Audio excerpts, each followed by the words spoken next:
السلام علیکم۔ امریکہ کی جانب سے ایران سے جنگ بندی مستقل کرنے اور امن معاہدہ کرنے میں جتنی جلد بازی نظر آ رہی ہے اور ڈونلڈ ٹرمپ کی بوکھلاہٹ نظر آ رہی ہے، اس سے صاف ظاہر ہو رہا ہے کہ وہ مقاصد جو امریکہ حاصل کرنا چاہتا تھا اور جو ناکہ بندی کے ذریعے اس کے عزائم تھے وہ پورے نہیں ہو رہے، کیونکہ ایران نے اس کے اس منصوبے کو خاک میں ملا دیا ہے۔ دوسری جانب وہ جو توقع کر رہا تھا کہ جو خلیجی ممالک ہیں وہ امریکہ کی اس میں مدد کریں گے، قطر اور سعودی عرب امریکہ کے ساتھ کھڑے ہو جائیں گے، ان کی بحریہ بھی اس کے ساتھ آگے کھڑی ہو جائے گی، تو اس معاملے پر بھی ڈونلڈ ٹرمپ کو مایوسی کا اظہار کرنا پڑ رہا ہے اور اب وہ اچانک اچھے بچے کی طرح امن معاہدہ کرنا چاہ رہا ہے، جلد بازی دکھا رہا ہے، اپنا نام شامل کر رہا ہے کہ جلدی سے معاہدہ کر لیں، میں اسلام آباد آ جاؤں گا اور اچھی ڈیل آفر کر دوں گا، اور اب تو ایران تمام مطالبات مان چکا ہے۔ اور اس کے علاوہ جو سب سے بڑا جھکنا پڑا ہے اسرائیل اور امریکہ کو، وہ لبنان کے اندر 10 روزہ جنگ بندی ہے۔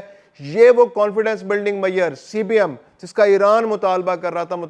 مذاکرات سے پہلے، کہ مذاکرات اس وقت ہو سکتے ہیں جب لبنان کو بھی اس معاملے میں شامل کیا جائے، لبنان میں بھی جنگ بندی ہو، حزب اللہ کے خلاف جو آپریشن ہو رہا ہے وہ ختم کیا جائے، اور جو لبنان کا انفراسٹرکچر تباہ کیا جا رہا ہے اس کو بھی روکا جائے۔ اگر یہ تمام مطالبات مانے جاتے ہیں تو پھر مذاکرات کی میز پر آ کر کوئی بامقصد بات چیت ہو سکتی ہے اور کوئی معاہدہ ہو سکتا ہے۔ اور اب امریکہ نے جلد بازی میں اسرائیل کو منایا ہے، نیتن یاہو کو منایا ہے، اب واشنگٹن میں ان کے ساتھ مذاکرات ہوں گے، ان کو ایک ساتھ بٹھایا جائے گا، ان کے درمیان معاہدہ کرایا جائے گا، اور یہ اس بات کی علامت ہے کہ امریکہ اب بے بس ہو چکا ہے۔ امریکہ جلد از جلد مذاکرات کے ذریعے امن معاہدہ کرنا چاہتا ہے، امریکہ جلد از جلد اپنی فوجیں یہاں سے نکالنا چاہتا ہے، کیونکہ خطرات بہت بڑھ گئے ہیں۔ ایران کی جو طاقت ہے وہ کھل کر سامنے آ رہی ہے، جو ہڈن ویپنز اس نے چھپا کر رکھے ہوئے تھے، جو اس کی میگٹ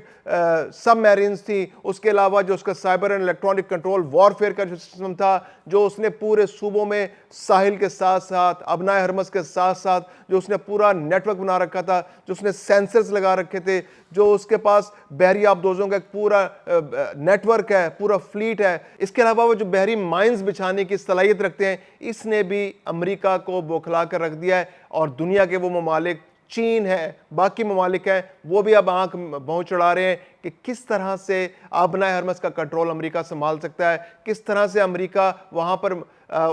لوگوں سے ٹیکس وصول کر سکتا ہے، کہ لوگوں کو مجبور کر سکتا ہے کہ وہ اندر جائیں یا باہر جائیں یا ایران کے معاملات میں مداخلت کریں۔ تو نہ نیٹو سپورٹ کر رہا ہے، نہ یورپی ممالک سپورٹ کر رہے ہیں، نہ چین سپورٹ کر رہا ہے، نہ روس سپورٹ کر رہا ہے۔ اب تو خلیجی ممالک بھی کہہ رہے ہیں کہ بھئی ہم ہاتھ جوڑتے ہیں، آپ سے اپنی حفاظت نہیں ہو رہی، آپ اپنا USS جیرالڈ نہیں بچا سکے، آپ اپنا USS لنکن نہیں بچا سکے، وہ دونوں بحری بیڑے جو بڑی طاقت کی علامت تھے، جو دنیا میں دہشت کی علامت تھے، جو آپ کی ناکہ بندی کرنے کی صلاحیت کو جو عروج تک جنہوں نے پہنچا رکھا تھا، وہ تو 2 میزائل نہیں جھیل سکے، تو آپ ہماری حفاظت کیا کریں گے؟ قطر نے کہا ہے کہ اپنا بیس اٹھائیں اور یہاں سے چلتے بنیں۔ آپ کی وجہ سے جو سینٹرل کمانڈ کے وقت سے آپ نے جب سے عراق پہ حملہ کیا تھا، آپ نے سینٹرل کمانڈ بنائی تھی، اتنا بڑا آپ نے بیس بنا دیا، ہمارے اتنے علاقے پہ آپ قبضہ کر رکھا ہے، آپ کے اس بیس کی وجہ سے ایران ہم پر گولے برسا رہا ہے، راکٹ میزائل برس رہے ہیں، 10,000 فوجی آپ نے رکھے تھے، اب تو وہ بھی بھاگے، تو پلیز جو آپ کا باقی بچا کچا سامان ہے وہ لیں اور یہاں سے نکلتے رہے، ہمیں اب مزید دلچسپی نہیں ہے۔ اور سب سے بڑھ کر سعودی عرب کی جو خارجہ پالیسی ہے، اس میں جو واضح شفٹ ہے، وہ ایران سے دوستی چاہتا ہے، وہ ایران سے جنگ نہیں چاہتا، اس کو امریکہ پر اب کوئی ٹرسٹ نہیں رہا۔ امریکہ کا جو رویہ رہا ہے، امریکہ کا جو حکمت عملی رہی، اس نے صرف اور صرف سعودی عرب کو نقصان پہنچایا۔ پہلے حوثی باغیوں کے خلاف دفاع کرنے میں امریکہ ناکام رہا، ایران کے جو حالیہ حملے ہیں اس میں دفاع کرنے میں ناکام رہا، تو سعودی عرب کو یہ ریئلائز ہو چکا ہے کہ امریکہ کا جو سسٹم ہے، امریکہ اس سارے کھیل کے اندر سعودی عرب کو ایکسپلائٹ کرے گا، مزید خرچہ کرائے گا، مزید پیسہ خرچ کرائے گا۔ تو اب اس کی جو اس کا دفاع ہے، اس نے پاکستان کے ساتھ جو 2025 میں معاہدہ کیا تھا، اس پر اس کا انحصار پوری طرح ہو چکا ہے۔ اندازے کے مطابق 30,000 فوجی پاکستانی سعودی عرب کے اندر موجود ہیں، جیٹ طیاروں کی بھی ایک بڑی تعداد ہے، ایک اندازے کے مطابق 1.5 سے 2 درجن جیٹ طیارے بھی سعودی عرب کے اندر موجود ہیں، اور اب پاکستان کے فوجی ایک ایسے مقام پر پہنچ چکے ہیں کہ جہاں سے اگر خدا نخواستہ اسرائیل سے حملہ ہوتا ہے تو پاکستان فوری جوابی کارروائی کرنے کی صلاحیت رکھتا ہے، پوزیشن میں آ گیا ہے، اسرائیل کو نیست و نابود کرنے کی پوزیشن میں آ گیا ہے۔ اور اب پاکستان کے جو وزراء نے، پاکستان کے حکومتی اہلکاروں نے بھی اب اسرائیل کو وارن کیا تھا جب ایران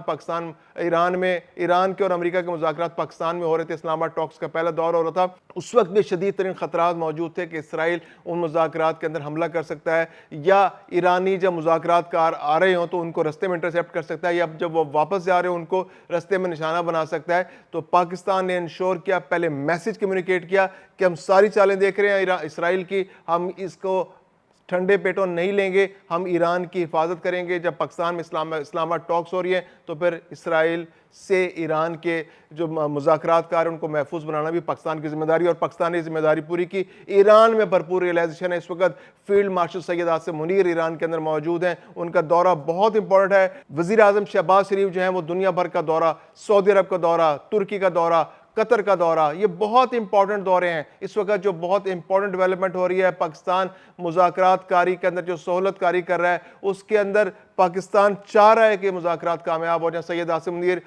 نے خاص طور پہ کہا ہے کہ جو لبنان کا معاملہ، ایران نے کہا جی کہ لبنان کو بھی شامل کیا جائے، تو سید عاصم منیر نے کہا کہ میں ذاتی طور پر اس معاملے کو دیکھوں گا اور انشور کروں گا کہ لبنان کے اوپر مزید حملے نہ ہوں۔ تو پاکستان کا رول اب آنے والے دنوں میں اس خطے کے اندر بڑھتا نظر آ رہا ہے، پاکستان کی امپورٹنس بڑھتی نظر آ رہی ہے، پاکستان کا کردار بڑھتا نظر آ رہا ہے، امن کے حوالے سے خطے میں ایک مرکزیت پاکستان کو حاصل ہوتی جا رہی ہے، اور جس طرح سے لابی پاکستان کر رہا ہے، تو امریکہ کے جانے کے بعد چونکہ اب دنیا میں ایک ثابت ہو گیا ہے کہ دنیا جو ہے وہ یونی پولر نہیں رہی، اب وہ ملٹی پولر بن گیا ہے، یعنی اب طاقت کا مرکز جو ہے وہ صرف امریکہ نہیں ہے، طاقت کے مراکز اور بھی ہیں۔ پچھلے سال جو مئی میں 2025 میں جنگ ہوئی تھی پاکستان اور بھارت کے درمیان، اس میں یہ واضح ہو گیا تھا کہ دنیا میں اور بھی قوتیں موجود ہیں، اب اور بھی طاقت کے مراکز موجود ہیں، اور وہ بہت امپورٹنٹ ہے۔ چین بہت امپورٹنٹ ہے، روس اور چین کا جو اتحاد ہے، جو قربت ہے، اور پاکستان کے ساتھ ان کا جو تعاون ہے، وہ بہت امپورٹنٹ حیثیت اختیار کر چکا ہے، اور امریکہ نے بھی اس کو تسلیم کیا، اور اب امریکہ پاکستان کی مدد سے اس سارے جو کرائسس ہے اس کو اوورکم کرنے کی کوشش کر رہا ہے۔ جو کرائسس اس نے خود پیدا کیا تھا، جو مسائل اس نے خود پیدا کیے تھے ایران پر حملہ کر کے، جو اسرائیل کی باتوں میں آ کر اسرائیل کا بغل بچہ بن کر امریکہ نے جو پورے خطے کے امن کو تباہ کیا تھا، تیل کی قیمتیں بڑھا دی، امن کے لیے مسائل پیدا کر دیے، مہنگائی کا طوفان دنیا بھر میں پیدا کر دیا، یہ سب امریکہ کا کیا دھرا ہے اسرائیل کے ساتھ مل کر، اور اب امریکہ چاہ رہا ہے کہ جلد از جلد یہ مذاکرات کامیاب ہوں، کسی طرح سے وہ یہاں سے نکل بھاگے، کیونکہ اب وہ جنگ افورڈ نہیں کر سکتا، وہ اپنے بحری بیڑے جو ہے ان کو